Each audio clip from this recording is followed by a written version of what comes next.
তো দেখুন বন্ধুরা, অন্নপূর্ণা ভান্ডার নিয়ে কিন্তু একটি খারাপ খবর বা দুঃখের খবর বলতে পারেন। বা অনেকের কাছে এটা কিন্তু নাও মনে হতে পারে যে খারাপ খবর, কিন্তু বিষয়টা হলো গিয়ে যে অন্নপূর্ণা ভান্ডার যে 1 জুলাই কিন্তু যারা পাননি, অনেকেই যে পাননি, ধীরে ধীরে কিন্তু পরিষ্কার হয়ে যাচ্ছে যে অনেকেই কিন্তু এই অন্নপূর্ণা ভান্ডারের টাকাটা কেন পাননি। তার সঙ্গে সঙ্গে এই খবরটা কি আপনার কাছে কি মনে হয়, খারাপ নাকি এটা ঠিকই, মানে আপনি কি এই খবরটাকে মেনে নিচ্ছেন? কমেন্ট বক্সে কিন্তু অবশ্যই জানাবেন। মেন বিষয়বস্তুটি আমি আপনাদেরকে বলছি, গত 8 তারিখ 8/7/2026 কিন্তু এই অন্নপূর্ণা ভান্ডার নিয়ে একটি নোটিশ প্রকাশিত হয়েছে। হ্যাঁ বন্ধুরা, সেই নোটিশে কিন্তু বলা হয়েছে কারা কারা যোগ্য, কারা পাবেন কারা পাবেন না, এই সম্পর্কে কিন্তু অনেকগুলো পয়েন্ট সেখানে কিন্তু বলা হয়েছে।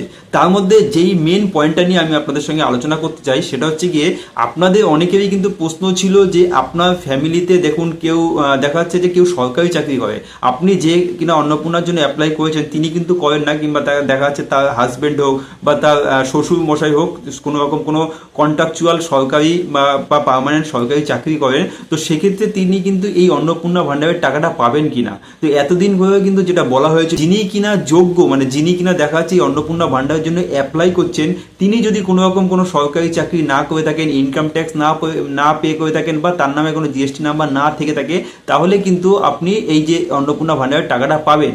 এতদিন ধরে কিন্তু এটাই কিন্তু বলা হয়েছিল, কিন্তু এখন কিন্তু এই নোটিশে কি বলা হচ্ছে চলুন আপনাদেরকে এই নোটিশটাই দেখিয়ে দিই। দেখুন আপনারা, এখানে কিন্তু আপনারা একটা নোটিশ দেখতে পাচ্ছেন, government of West Bengal, department of women and child development and social welfare দেখতে পাচ্ছেন। ডেটটা এখানে 8/7/2026 এবং এখানে নাম্বার দেখতে পাচ্ছেন, এই নাম্বার। তো এইখানে দেখুন আপনারা, এখানে কিন্তু আপনারা অন্নপূর্ণা যোজনায় কারা টাকা পাবেন কারা পাবেন না এই সম্পর্কে কিন্তু কয়েকটি পয়েন্ট তুলে ধরা হয়েছে।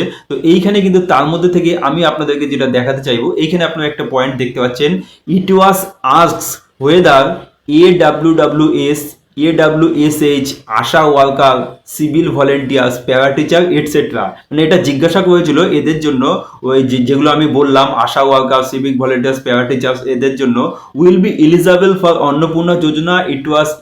Will be eligible for Annapurna Yojana, এরা কি অন্নপূর্ণা যোজনা পাবে কিনা সেটাই কিন্তু জিজ্ঞাসা করা হয়েছিল। তো এখানে দেখুন কি বলা হয়েছে, it was inform that since they are engaged in government sector and receiving honorarium on a monthly basic, their application may be not, দেখুন এখানে লেখা আছে, their application may not be approved as of now till any further order. তার মানে যেটা কিন্তু এখানে বলা হয়েছে যে এই যে যারা যারা আছেন সিভিক ভলেন্টিয়ার, আশা ওয়ার্কার, তারা কিন্তু এখনো পর্যন্ত দেখা যাচ্ছে কোনো রকম নতুন ফার্দার কোনো নোটিশ না আসা পর্যন্ত তাদেরকে কিন্তু এই অন্নপূর্ণা যোজনার অ্যাপ্রুভ করা হবে না।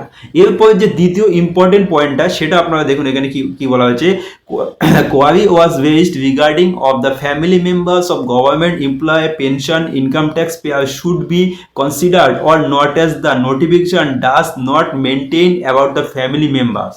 In this regard, it is informed that applicant from such families may not be brought under the approved list of now. তার মানে আপনাদের ফ্যামিলিতে যদি কেউ এরকম থেকে থাকে যে কিনা সরকারি চাকরি করে, বা দেখা যাচ্ছে সেটা আপনার স্বামী হোক বা শ্বশুর হোক, ফ্যামিলির যে কোনো মেম্বার যদি সরকারি চাকরি করে থাকে, তো সেক্ষেত্রে কিন্তু সেটাই বলা হয়েছে, may not be brought under the approved list as of now, এই মুহূর্তে কিন্তু তাদের অ্যাপ্রুভ করা হবে না। এটাই কিন্তু এখানে বলা হয়েছে, purity should be given on the actual needy and eligible women.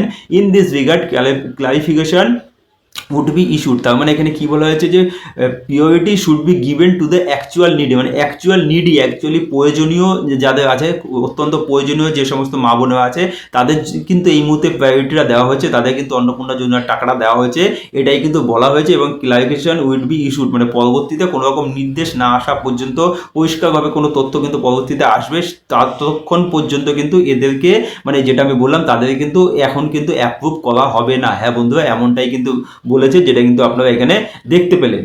দেখুন বন্ধুরা, আমি কিন্তু আপনাদেরকে দেখিয়ে দিলাম। আপনাদের কিন্তু অনেকেরই মনে এই প্রশ্নটা ছিল যে আপনার ফ্যামিলিতে কেউ সরকারি চাকরি করে, আপনি করেন না, কিন্তু আপনার হাজবেন্ড করে বা শ্বশুর মশাই করেন বা অন্য কেউ পরিবারের সদস্য করেন, সেক্ষেত্রে আপনি অন্নপূর্ণা যোজনার টাকাটা পাবেন কিনা, উত্তর কিন্তু আশা করি আপনি পেয়ে গেছেন। নোটিশ কিন্তু আমি দেখিয়ে দিলাম।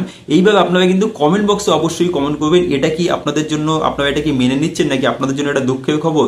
আপনাদের কি মনে হয়, আপনাদের মতামতটা কিন্তু কমেন্ট বক্সে অবশ্যই বলবেন, তার কারণ এটা কিন্তু অত্যন্ত গুরুত্বপূর্ণ। এবং তার সাথে সাথে ভিডিওটা যদি ভালো লাগে অবশ্যই একটি লাইক দিয়ে বেশি বেশি করে সকলের কাছে পৌঁছে দিন, সকলে যাতে এই তথ্যটি জানতে পারে। এবং তার সাথে সাথে প্রোফাইলে নতুন হয়ে থাকলে অবশ্যই প্রোফাইলটিকে ফলো করে রাখবেন, ইউটিউব থেকে দেখে থাকলে অবশ্যই সাবস্ক্রাইব করে রাখবেন। ধন্যবাদ।